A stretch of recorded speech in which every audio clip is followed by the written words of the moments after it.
Let's dive it straight in. I mean, I was very impressed, Eric, when like when we initially had the chat, right, about your journey. I think you kind of impersonate like what any like any people would love to do, right? Like having a dream and being fed up with their day to day, understanding there is a better way, and like and change their life. And I think you famously quit your finance job because it wasn't beard friendly. Am I right? Yeah, I mean, I want to exactly say they were, anti-beards, but there was a strong pressure. I was a financial advisor at a mega bank. There's a strong pressure to look and dress and act a certain way, and I understand that, being in the industry and kind of the trade-offs that you make for a career.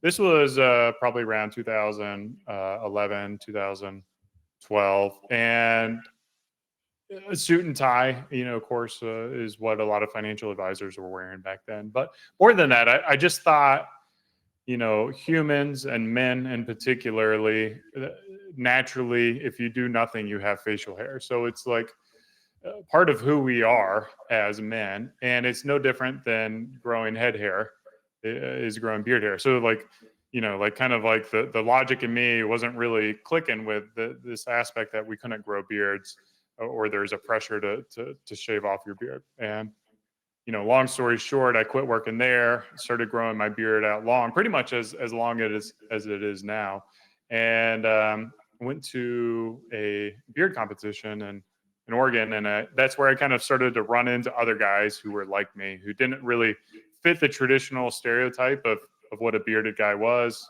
Back then, you would think, like a musician, ZZ Top or Duck Dynasty, or like outdoorsmen, lumberjacks.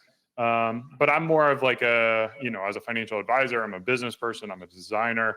And what I wanted to do was kind of help this community of guys that didn't fit the traditional stereotypes of a bearded guy, help them grow a beard. And we tend to grow a little more groomed beard, a little bit more care. And, there are those pressures that existed back then that at the end of the day, 13 years later, I feel like we won. There's not that same pressure to not have a beard anymore. So if you want to grow a beard, you can get away with it. So it is nice to be on the winning side of history, I suppose, when it comes to beard growth. And yeah, as we were discussing behind the scene, I think I definitely can use some tips on how to grow my beard. Like, so I'm definitely gonna become one of your follower, and like I'm gonna watch all of your YouTube videos. Speaking about that, actually, so you decided to change. So you decided to change your job, leave finance, and then the way you approached that, you didn't want to have any investors, so you just had a few $1,000s and a big challenge ahead, right? So take us back to how you started. So what were your first steps into this journey? Yeah, so the first real step, and the advice that I would give people who are really early in the space, and we were going to do a poll too to see what level people are at their Yeah. entrepreneurial journey. I would be curious to know if you guys have started your business yet. Have you gotten some traction? Where you Yeah. guys are currently at. So in those really early days, what I used to do is, I would try to convince my friends to start a business with me. I would try to convince my brother. I'm like, hey, I got this business idea. Let's go do it. Let's go do it. And I pretty much did that for like 10 years. And I think one of the biggest shifts and changes that was incredibly successful for me was, instead of trying to convince non-entrepreneurial people to become entrepreneurs, I started finding and hanging out with other entrepreneurs. So I would go to networking events. There was one called Startup Weekend, where you basically work on a business over the course of the weekend. And in doing so, I started to meet other entrepreneurs. And that's where I met my co-founders, Jeremy and Lindsay. And without them, there would be no Beardbrand. So it was really finding and building a team of people who align with really the same philosophy in life is a crucial thing in getting started. And then from there, we were letting Beardbrand just kind of be what it wanted to be. You know, if Beardbrand wanted to be a side project that generated, you know, a couple $100 or a couple $1,000 on the side, that was fine because I had a different job at the time.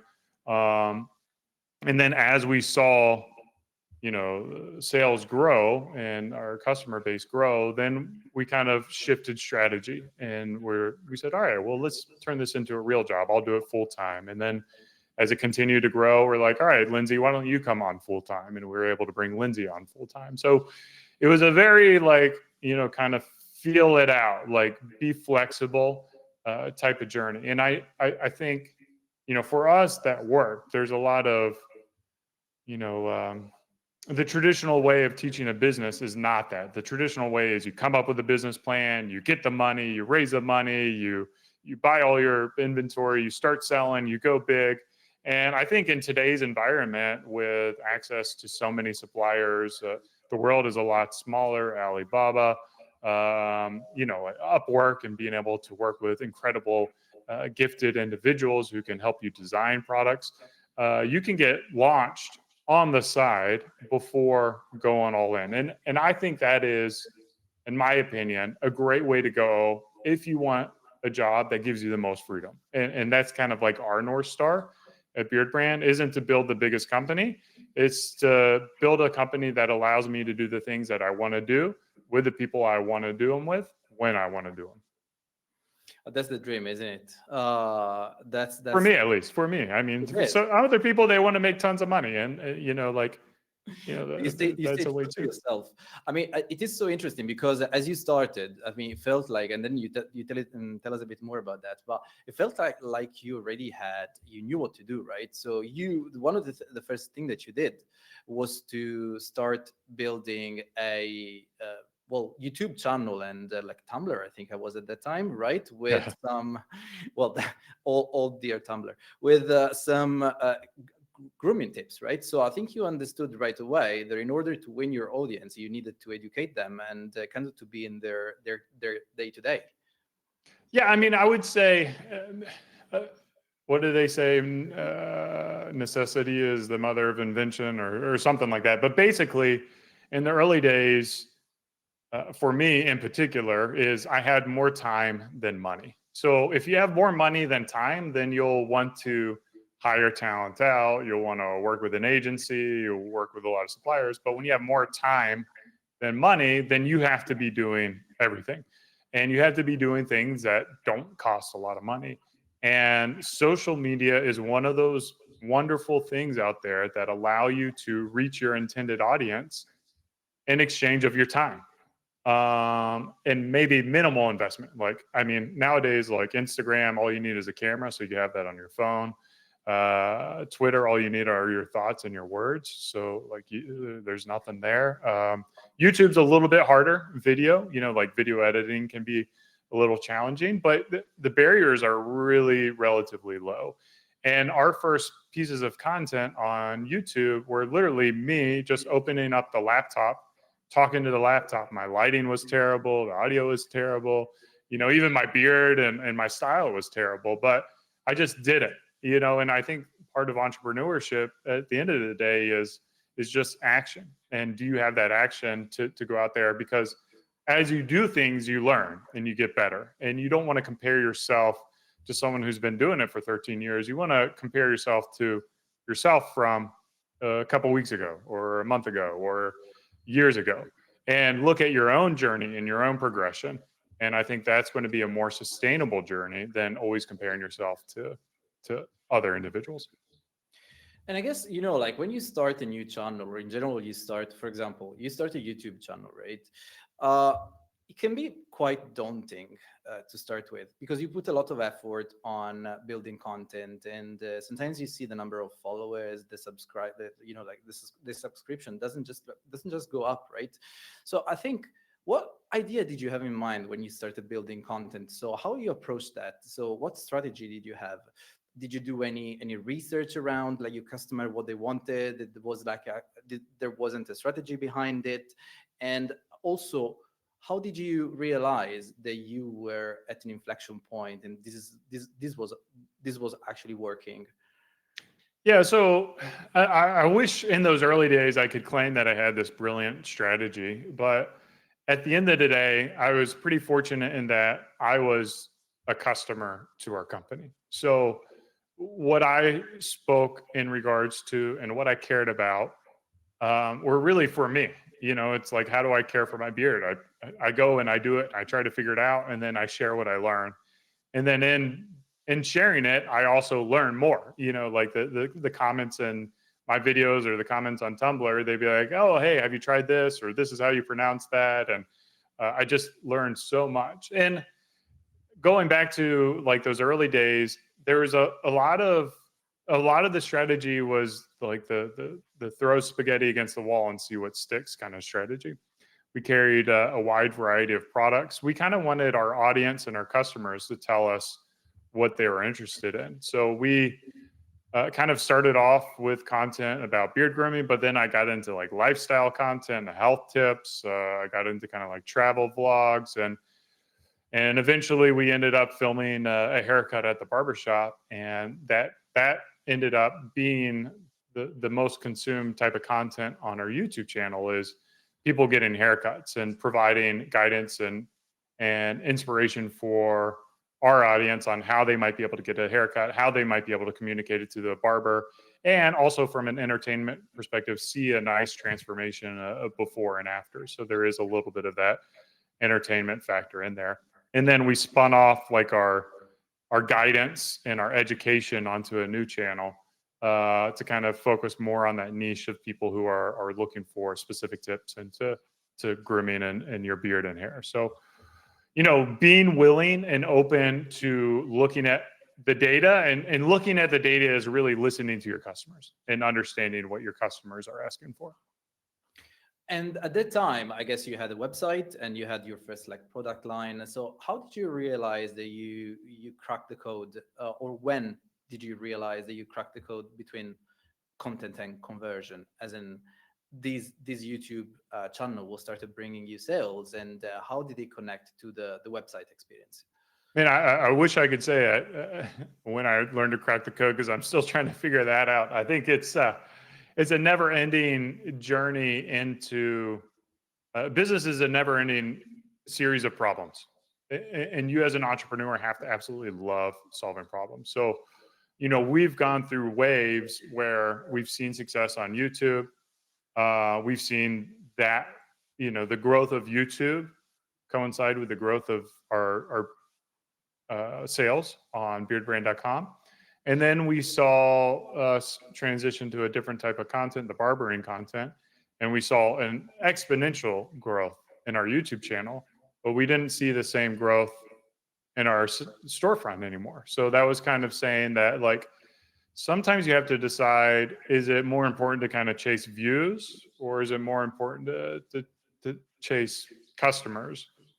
And I think, you know, that might have been a learning lesson for me is focusing more on what your customers want at the expense of vanity metrics, instead of, you know, like always chasing views, which is very easy to do because everyone looks at the channel and they're like, oh, 2 million subscribers. I'm like, well, I'd much rather have like 200,000 loyal fans and customers than 2 million people who, you know, just watch the content. And so for you then, so views is a vanity metrics, right? So the way you today assess the performance of your channel, like let's focus on YouTube, right? Then we will expand. But is that then looking at sales when you build a specific type of content? You're still trying to find the right type of content. How are you iterating nowadays? Yeah, so I mean, YouTube's an interesting beast and really like a business in itself. You know, there's opportunities for revenue and optimizations that you don't get from like a paid platform. Basically, you know, views, I say views are a vanity metric, but at the same time, the more views you get, the more ad revenue that you can get from your YouTube channel. And then the more ad revenue you get is basically all to your bottom line. So, you know, generating content that generates a lot of ad revenue is great. And then you also can take into consideration sponsorships into the platform. And if people want to sponsor your content as well, and that's another revenue channel. And then from there, probably the most important thing is, are people who are consuming the content becoming aware of your brand and your products, and then coming to your store to shop. And that is a harder thing to track, because most people aren't watching a video and then clicking on a button and then going to your website and buying something. They're watching multiple videos, they're getting to know you, and then they go to Google and they type in Beardbrand, and then they come to your store from like beardbrand.com as a referral from like Google organic. But did they come from YouTube, or did they come from paid ad, or did they come from Twitter? There's so many different ways. Did they come from the Judge.me live stream? Like you just don't know. So you just have to have like a little bit of faith in your strategy. And this is where I fall into, is like, if I deliver quality content and I bring value to our customers before asking for something in exchange, then good things will come back. Just kind of like this karma idea of like, do good things for the world, and good things will come back to you. And one of the most common challenges when I speak to our customers, especially if they're starting, and if I look at the poll, we have about there is pretty much 50% of the audience just getting started, with 20% of the audience generating five figures annually, 23% six figures. So it's pretty spread out, I would say. And when I speak to our customers, like their main challenge, especially nowadays, right, is getting traffic into their website. Was this the same challenge you had? Tell me a bit more about that. Yeah. So, I mean, in the early days, it was a completely different game when we launched. So we started selling our first product January 28th, 2013. And there was no AI then. So, creating another strategy we had was we created a lot of blog content, and we were able to rank well. In addition to that, we had a PR strategy where we worked with a PR firm, Pistol PR, up in New York, and helped get our products into Men's Health and Men's Journal and GQ and Forbes magazine. And in those early days, like that Men's Health article ranked #1. And this was even before like the whole affiliate game. So you didn't even have to pay for that placement. It was just natural, organic PR. And being ranked #1 on that list drove a tremendous amount of traffic. So it was a lot of organic stuff. Now, I would not say to do that strategy now. I do think they're, SEO, kind of checking the basics of what you're doing is going to be important. But with AI coming out, like, I would not recommend blogging. I just feel like blogging might be a malinvestment. You might put a lot of work into that and not see the results of it. So you kind of have to think about how is the environment today and how might you be able to reach your audience. And at the end of the day, that's your problem. Growth marketing is, how do I effectively, cost effectively reach my intended audience and bring awareness to the brand? So you do that through making really incredible content, whether that be an ad or a guest post or a live event or a conversation with a retailer. And then how do you get that in front of your target audience? So if I'm have incredible content, but it's going to like, teenage girls, like I'm not going to, it's all going to be for naught. So it's like, then you figure out what are those channels that you can do to get into in front of your customers. So Facebook's a great one, or Meta's a great one, but any social media platform, Reddit, X, Instagram, TikTok, Snapchat, like those are all channels that allow you to get in front of your intended audience. But even more than that is like thinking beyond digital, and farmers markets and trade shows are opportunities that you can consider as well. And may I ask you as well? I mean, I think this will really make sense if I think about I always think about like growth marketing as a very solid combination of a brand and performance, but especially like nowadays, brand is becoming like investment in brand is becoming extremely important because everyone is focusing on performance, right? And it's becoming extremely expensive. Of course, 10 years ago was different. It was potentially like a different playbook than what it is now. I wonder when you started running paid ads, because it's something that, small businesses do, because it potentially feels like the easiest way to reach customer, but sometimes it's a bit short-sighted. Yeah. So for paid ads, when did we get started in that? Yeah, when did you get started? It was, I mean, I would say, like, if I'm being brutally honest on what I'm good at and what I'm not good at, we are not very good at paid ads. It is not something we do naturally. We're really good at building relationships with other people. So when we think about that, what are the channels that allow us to do that well? Influencer marketing is a great channel for that.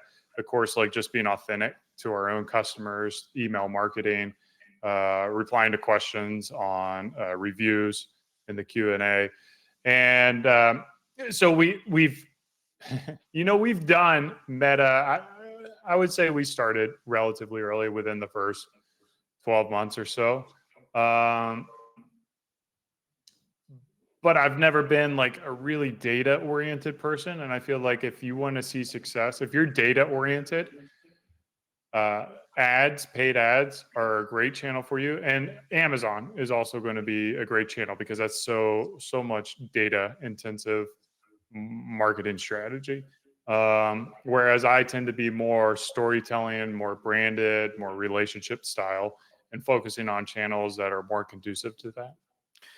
You touched on a very, I mean, on a very good point, right? So the power of brand, the power of influencers and relationships. So I'm definitely we're gonna touch into what your channel strategy and marketing strategy is. But before we get there, I thought in your growth journey, I thought it was extremely interesting, right? That at some point you reached an inflection point.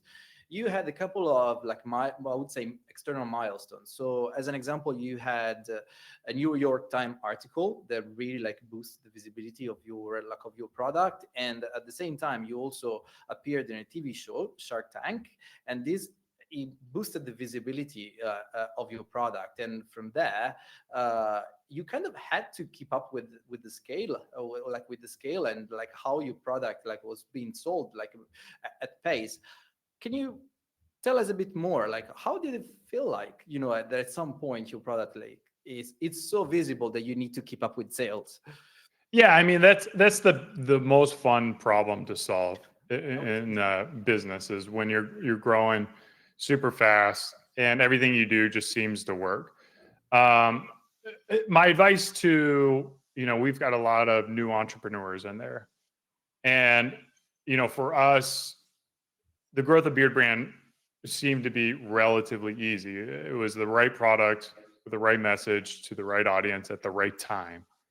And I would say, like, if you're really pulling your hair out constantly, everything you do, you're not getting any wins, any traction, and you're still in the early days, I would say, like, you probably don't have the right product market fit. And so much of being able to grow rapidly is just having an incredible product that is tapping into a need for a lot of people, that isn't currently being done. So, um, it's almost like catching lightning in a bottle, and it's not easy. Part of entrepreneurship is just staying in the game long enough until you find that right product that has that potential to scale up and blow up your business in a positive way.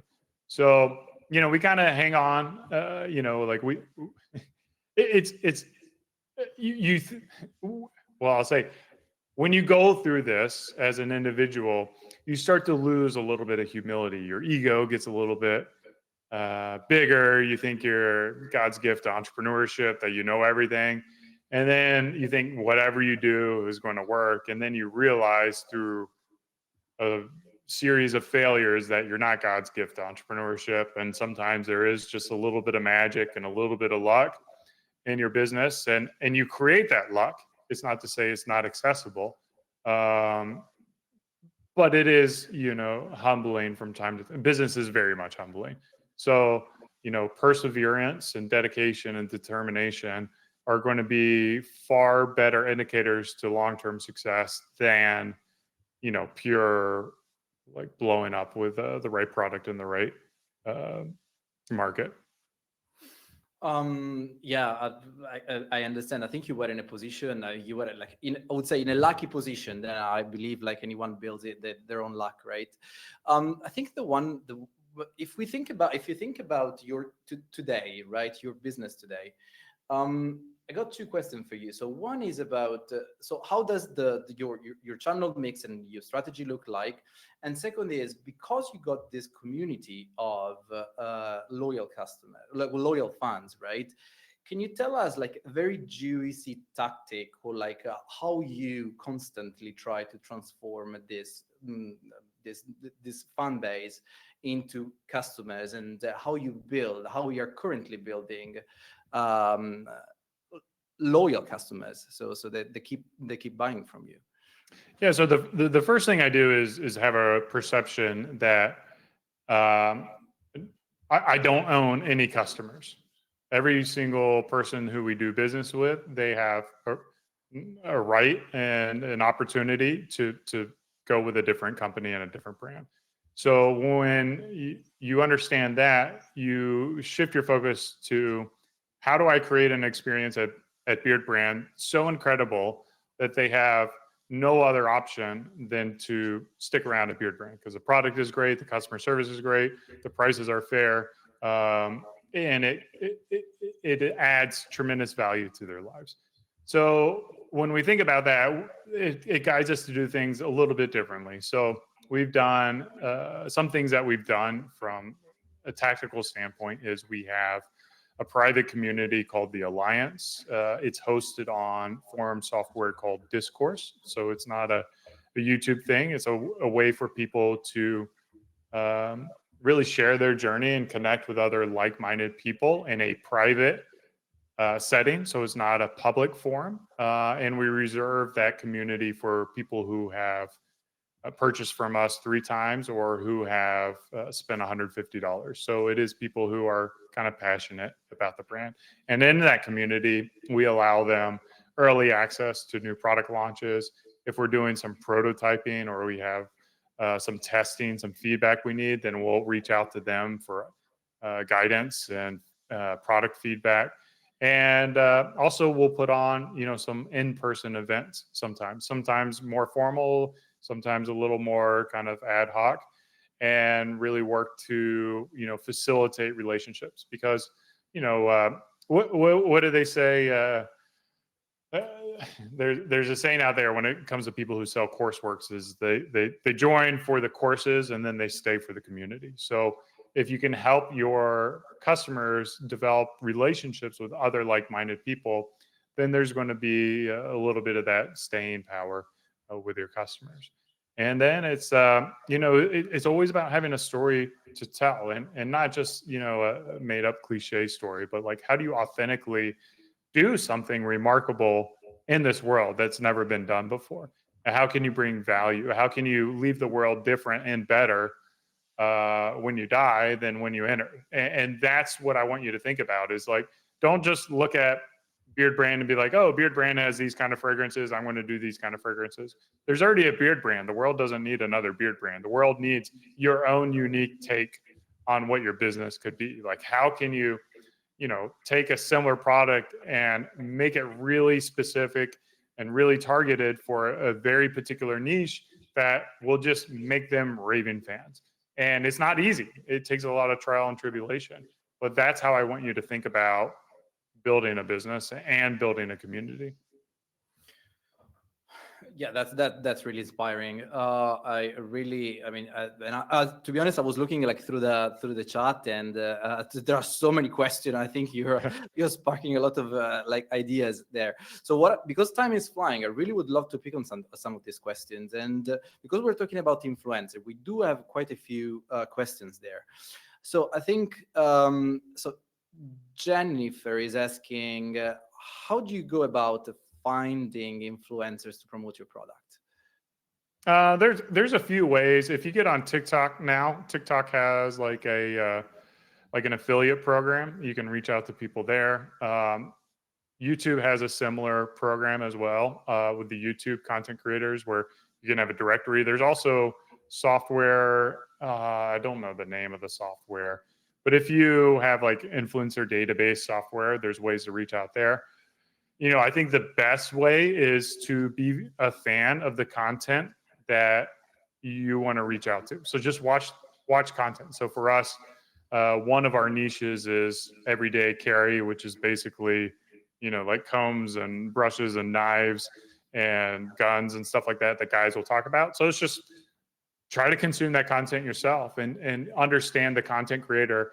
And then you're going to be able to approach them with knowledge and information and really start with a relationship that is more keen and built on more trust than just trying to email 100 different influencers and hope you get a take from it.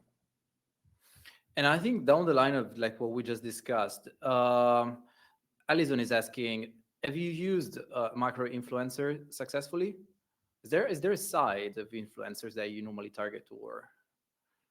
Yeah, so I think you want to target people who take content creation seriously. And the size of the content creator doesn't really matter. Ideally, you can probably build a better relationship with people who maybe haven't been approached for sponsorship, so you can get in earlier.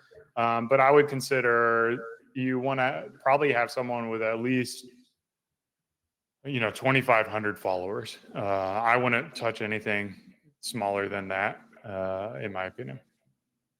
Okay. Gonna go through another few questions. Those are really interesting.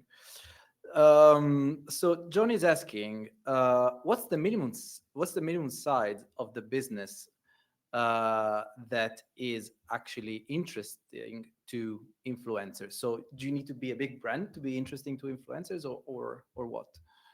No, I mean, I think, especially if you're a small company, your unique value is yourself.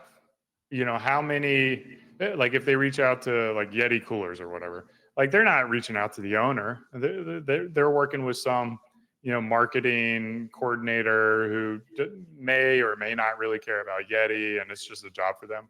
You, as a small brand owner, are super passionate about what you're doing. And a lot of influencers like to work directly with founders and leaders of a company. So I think that's almost you probably have an asset and a benefit by being a smaller company.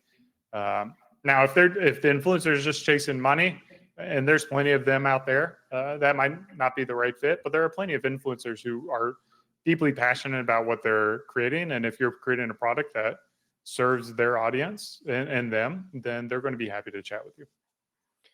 Yeah, and I would say also that it really depends on the ethos and the mission of the business sometimes, right? Because that's what influencers, especially smaller influencers, they care a lot about that.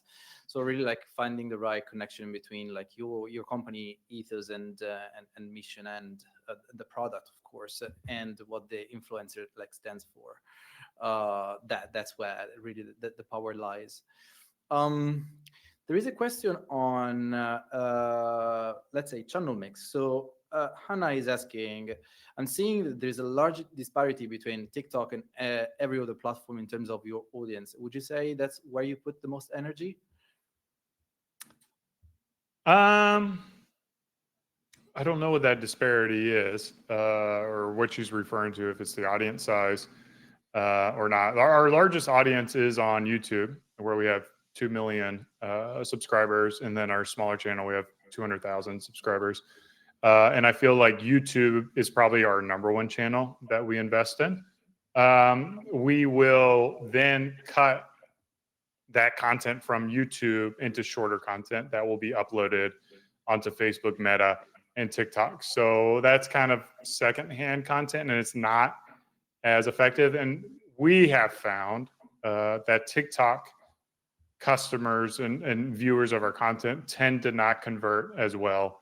And I say this with a caveat because I know many of my friends sell products to women, and they actually crush on TikTok. So for whatever reason, we have a harder time converting and developing customers from TikTok. Right. And I think I want to take this question because I think it's more related to your personal experience. Where is it? Just, yeah. How did you, Shell, hopefully I pronounced it right, is asking, how do you balance your work and family time? Especially Yeah, with scaling, right? that's a really hard thing to do. I think at the end of the day, it goes back to what I said earlier in the chat, which is basically I want to build a company that allows me to do the things that I want to do with the people I want to do them when I want to do them. So when that's kind of like your North Star for how to build a business, then you allow yourself to prioritize the things in your life. And for me, those priorities are, me, my wife, my kids, my, family, my in-laws, and then, close friends, business partners, and then, casual friends, and then strangers.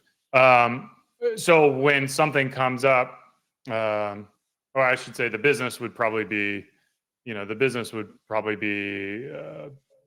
right below or right below my close friends, or maybe right above my close friends, somewhere around there. And when you have those priorities, and it's like, all right, well, my boy has a baseball game. Like this is what we're doing. Like sales will come. Work will come.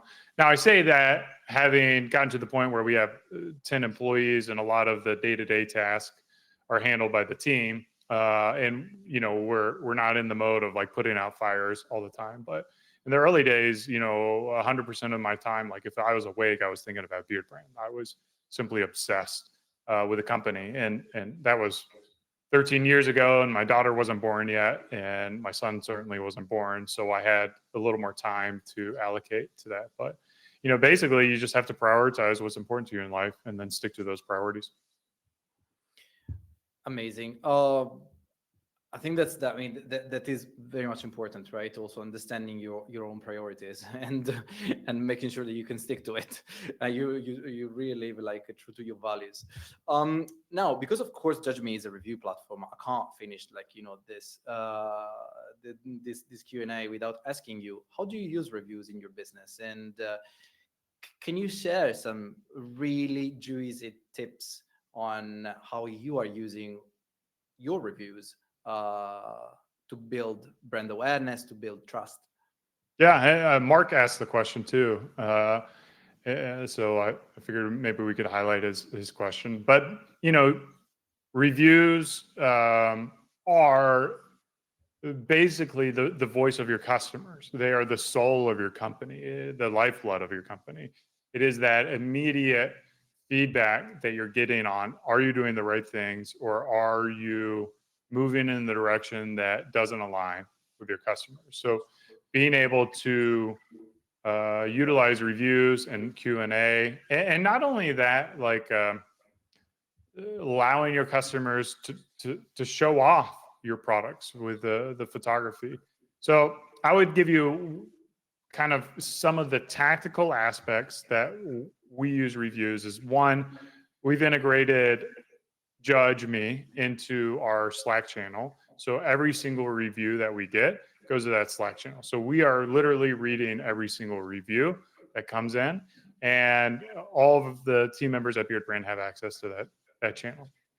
Our marketing team will also read those reviews, and it is part of our process to do like basically a monthly review where we highlight a review that's coming from a customer that maybe is witty, is funny, or we can tell a little story, and we share that review in our email list.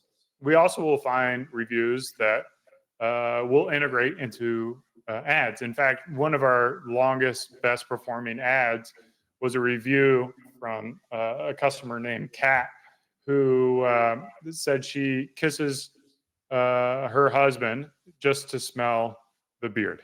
Our products smell that good. And we've been running that ad, it seems like for 12 months now. And it all came from, a very simple review, like a very simple comment from one of our customers. And we just, manually, we put that on our graphics and then integrated that. But without the review system, without the UGCs, without, the Q&As that we get, Q&As are great because it's telling you like, what have we not done on our product landing page that other customers might have. So it allows you to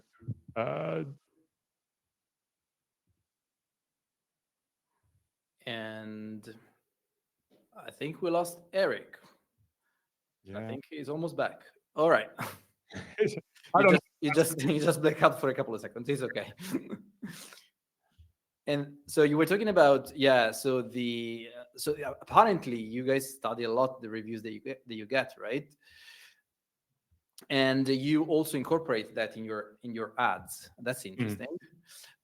Being the most powerful one about like these very quirky reviews about the beard smell.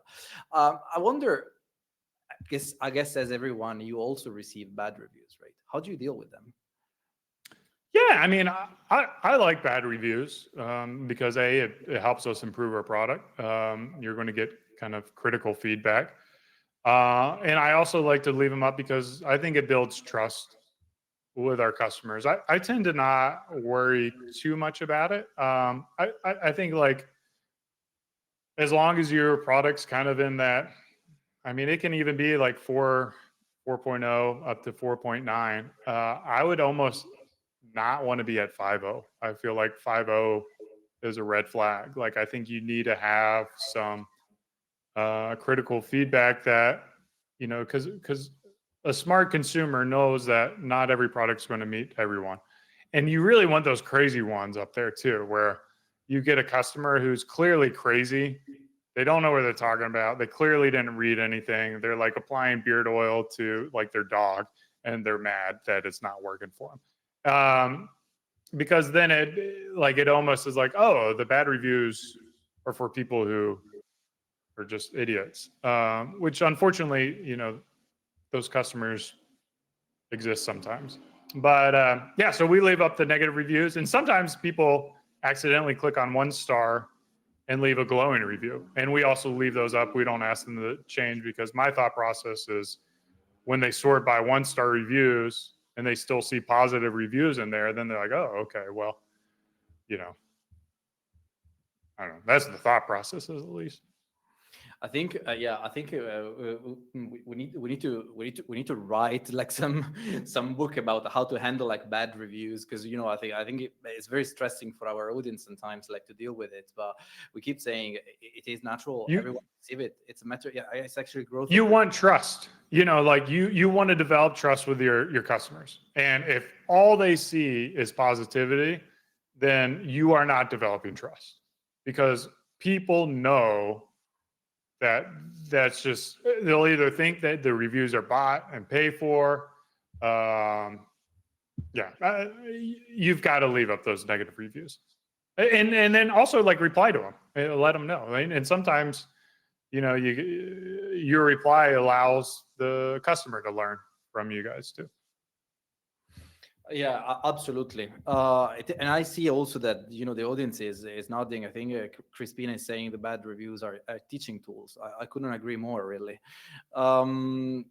So I think let's take the last couple of questions, because I know that there are like a couple of ones which are very, very very juicy. Allora, he's asking, I'd love to hear how you went about building your team, such as who was your first hire. How did you know it was the right time? How did you balance running your business with training and managing your employees? Yeah, I've done a few podcasts on these. In fact, I might have done one pretty recently. I've got a podcast called Ecommerce Conversations. And one of the mistakes that we made in building the business was that hiring process. We had the mistake of our first hire we posted on Craigslist, and had no process. at all and no real interview process. And that employee ended up being amazing.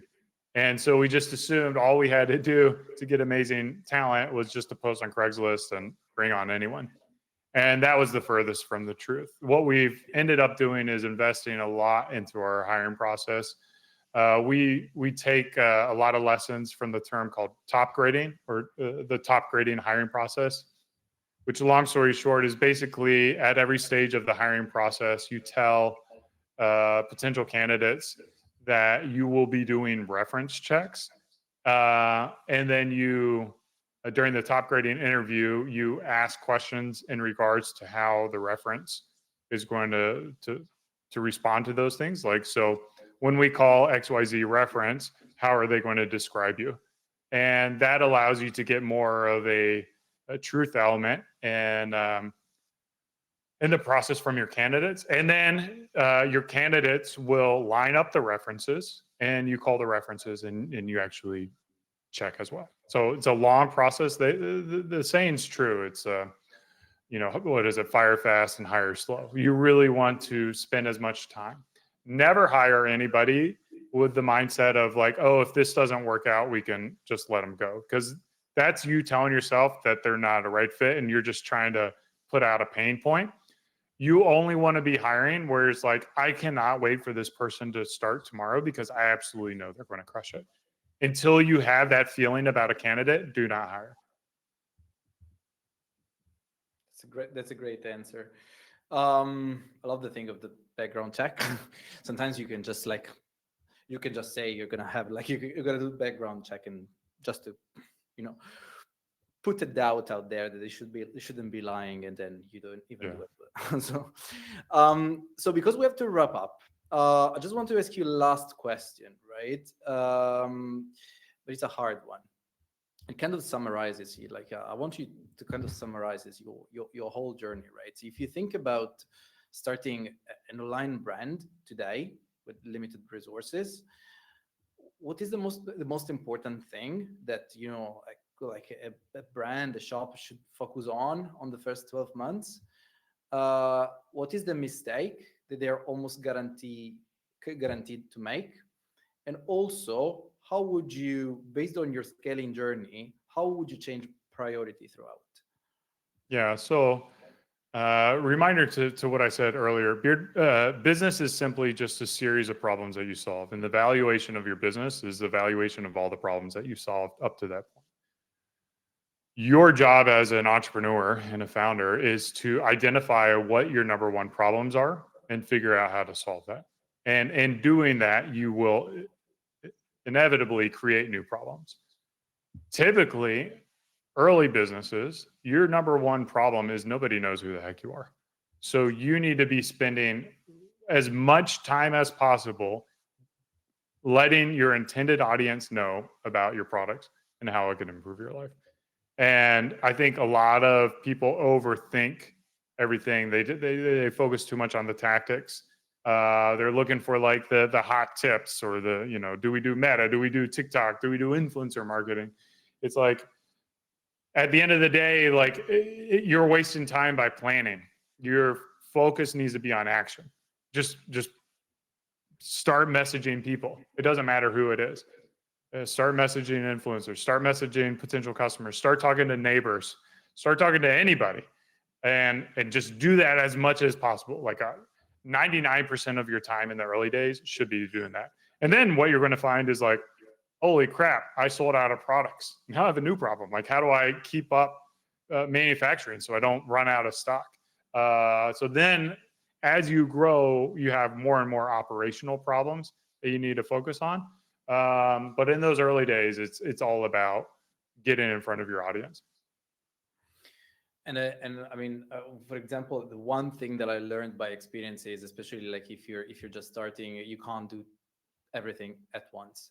So you have to understand really where your customers buy, where they hang out, how you can be most visible to your customer, what channel. You need to make some hard decision, because you can't do everything at once, especially if you're starting as as a solo person, as a one. Yeah. Well, and here's like a real, if you don't know where to go, or you don't have any money to buy ads, and you do have a couple customers, just pick up the phone and call them, or like shoot them an email. Like ask your customers, like, hey, how did you find out about us? Hey, where do you hang out? Hey, how can I get other people like you to become aware of the product? What do you think? Just ask your customers. The more you spend, the more time you spend talking to your customers, the easier things are going to get, and the more insight you're going to get. Well, and with this very last consideration, I think we are in time to wrap it up. I know that there were a lot of questions that we couldn't answer. We're really sorry for that, guys. We tried to do our best.